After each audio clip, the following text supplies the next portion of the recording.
Il y a 90 ans naissait le visionnaire Ornette Coleman. Il fera d'un saxophone en plastique, avec lequel il jouait adolescent, son emblème. Ornette Coleman nous quittait en juin 2015. Saxophoniste ténor et alto, trompettiste, violoniste et compositeur, Coleman restera à tout jamais un précurseur majeur du free jazz. C'est au Texas qu'Ornette Coleman voit le jour le 9 mars 1930. Une carrière qu'il débute au son du rhythm and blues avant de s'installer à Los Angeles au début des années 50.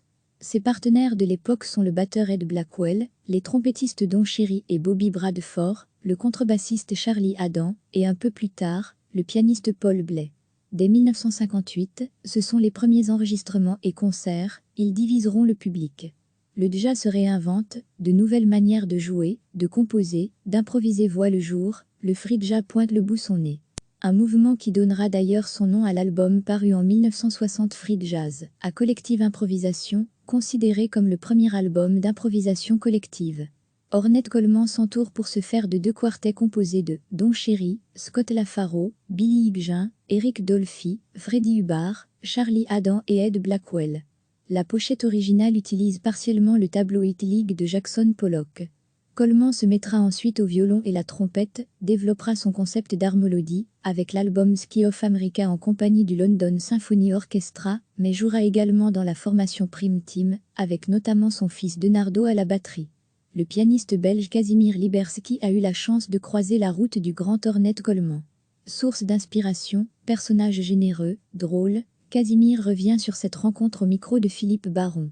Ornette Coleman, 1930-2015, en quelques albums.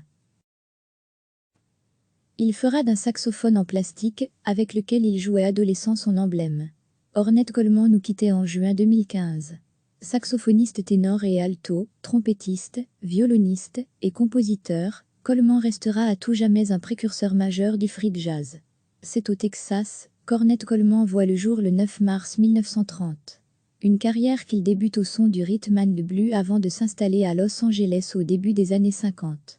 Ses partenaires de l'époque sont le batteur Ed Blackwell, les trompettistes Don Cherry et Bobby Bradford, le contrebassiste Charlie Haden et un peu plus tard, le pianiste Paul Bley. Dès 1958, ce sont les premiers enregistrements et concerts, ils diviseront le public. Le jazz se réinvente, de nouvelles manières de jouer, de composer, d'improviser voient le jour, le free jazz pointe le bout son nez. Un mouvement qui donnera d'ailleurs son nom à l'album paru en 1960 Free Jazz, à Collective Improvisation, considéré comme le premier album d'improvisation collective. Ornette Coleman s'entoure pour ce faire de deux quartets composés de Don Cherry, Scott LaFaro, Billy Higin, Eric Dolphy, Freddie Hubbard, Charlie Haden et Ed Blackwell.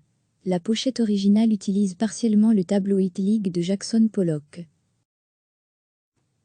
Coleman se mettra ensuite au violon et la trompette, développera son concept d'harmolodie, avec l'album Ski of America en compagnie du London Symphony Orchestra, mais jouera également dans la formation Prime Team, avec notamment son fils Denardo à la batterie. Le pianiste belge Casimir Liberski a eu la chance de croiser la route du grand Ornette Coleman. Source d'inspiration, personnage généreux, drôle, Casimir revient sur cette rencontre au micro de Philippe Baron. Ornette Coleman, 1930-2015, en quelques albums.